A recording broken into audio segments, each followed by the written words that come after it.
Naghahanap ka ng bahay, afford mo, pero hindi ka ma-approve dahil kulang ang yung documents. It's either wala kang certificate of employment or wala kang payslip every month na nakukuha, kaya hindi ka makakuha ng bahay na gusto mo.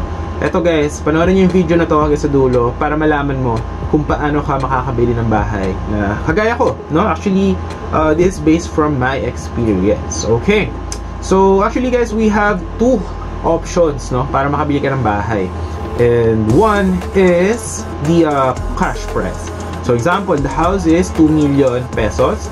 So, bibilin mo siya ng cash. So, madali lang po yung process. If, example, sakto lang yung pera mo, you have money for down payment ng bahay and for monthly amort, no? Kaso, wala kang documents. So, ang option mo is, tinatawag natin na bumili ka ng assumed balance o pasalo. So, meaning nito guys, is merong may-ari ng bahay. Bawa, kumuha siya 4 years ago ng bahay. And then, nahulugan niya na yung down payment. Then, tinitira niya na. May monthly amortization na. Then, yun, unfortunately, may mga pangyayari na hindi natin inaasahan is wala na siyang panghulog sa property and gusto niya na itong ibenta. So, ayan, yan yung share ko ngayon. Actually, ito, maganda rin to, win-win situation kayo kasi si seller, kung hindi niya mababayaran yung monthly amort niya na payment sa bank or sa pag-ibig niya yung loan, is marerematayin sa kanya. Ibig sabihin, pag na-foreclose yung property, wala siyang makukuha sa mga hinulog niyang pera. Hindi tulad kung ipapasalo nila, so meaning assumed balance, ibebenta nila, pwedeng nilang presyuhan yon base sa kung anong gusto nila or palagay nila sa property.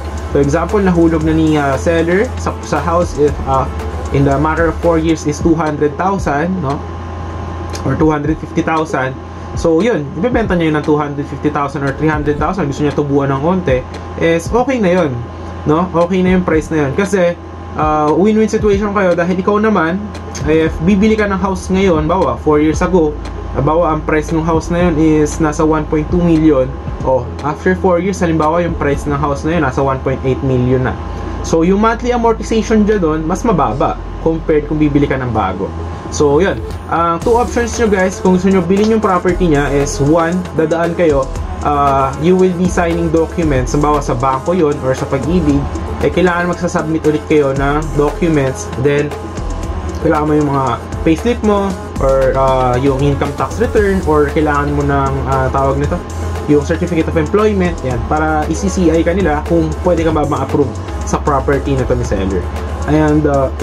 And which wala po mostly ng mga tao sa atin ng enough documents na bawa, hindi, meron silang pera pero wala silang kaukulang dokumento para mapa-approve sa loan. So, yun yung gagawin natin, yung share ko sa inyo kung paano kayo bibili nun. So, this one is actually risky siya, but at the same time, mas madali. Okay, bakit siya risky? Kasi, pagka nagkaroon kayo na nito, yung internal agreement from the seller, which is yung nagbebenta ng house, and ikaw, buyer, is hindi kakilala ni pag-ibig or ng bangko. Okay? But this is a valid document. Okay? So, risky rin siya. So, make your own due diligence sa bahay and kilalanin mo ng maigi si seller kung okay ba siyang kausap. Okay? Kasi baka magkaroon ng problema later on. But, in any case, madali lang po ang mga kailangan yung documents. So, papagawa lang kayo sa lawyer. So, first is the deed of sale with assumption of mortgage. So, this document, guys, must be notarized doon sa lawyer, papagawa nyo. And yun, kailangan sign both parties, kayong dalawa.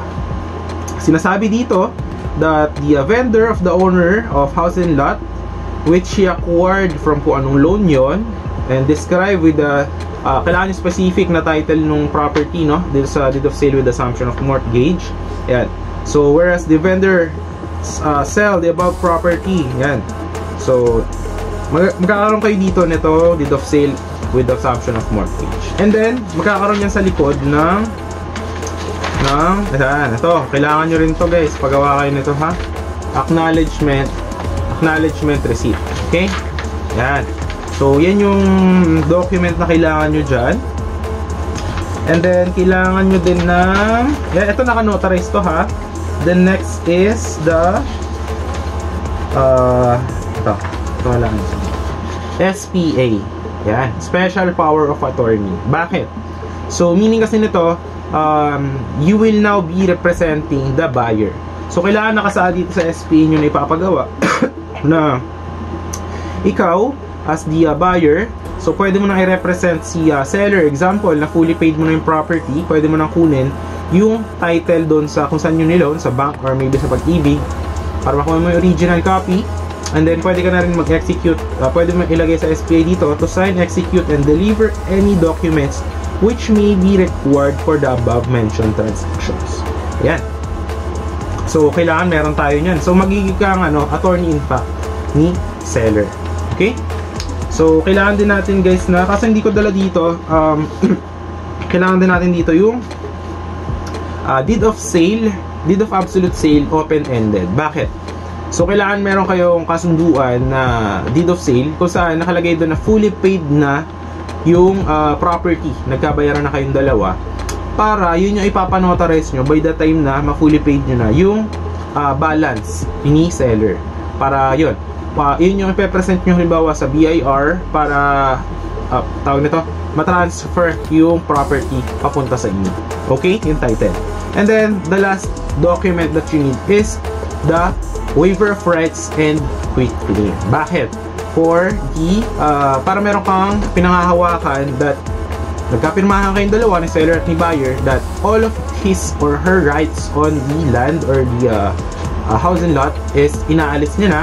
Pwede niyo isama doon that this will take effect even if even on death or the heirs. So wala nang hawak ng kanyang mga anak or asawa. Pwede yun ilagay doon. Okay? With marital signatures din, kung may asawa. Okay, so yun yung mga kailangan yung documents if you want to buy a property nang wala kang documents but you have your money. And actually, mas mura din to kasi kung kukuha ka ng house ngayon ng mga pre-selling is mahal pa din naman siya. Bawa, diba? So, maghanap ka ng mga direct na seller or mga may-ari. Then, yun. Basta, ang advice ko is make your own due diligence. Talagang tingnan nyo yung property na maigi. If maaari, pwede nyo tingnan sa Pag-ibig or sa bangko kung updated ba yung hulog niya, or tingnan nyo rin sa may mga bills or sa homeowners association kung nababayaran ba or malaki yung pending. Yan. So yun yung mga kailangan nyo tingnan. Tingnan nyo rin yung mga tubo, baka sira na pala yung dun sa bahay or yung pundasyon ng bahay. Checkin nyo rin, no? So yun. Pero kung makakatipid talaga kayo dito and very advisable, ito mga shinare ko. So yun lang naman guys, base lang din naman to sa experience ko, no? So I'm not an expert, but yun, hope na mayroon kayong mga natutunan guys. So yun yung kailangan yung documents if you want to buy a property. Kasi, pero siguro mga next videos, ipakita ko rin sa inyo ibang mga property natin na bili ng mga ganito rin mga sistema, yung mga assume balance yan, or minsan cash yan. Pwede natin i-video yan, pakita natin sa inyo para makita nyo. So yun lang guys, kung nagustuhan nyo, marami kayo natutunan for today. Huwag nyo na makalimutan i-like, share nyo rin to para malaman din ng other people, no? And syempre, subscribe mo yung ating channel. And don't forget to hit the notification bell para lagi kayo updated sa mga next upcoming videos po natin. So yun guys, once again, this is John Critch. Thanks for watching and God bless po sa ating lahat.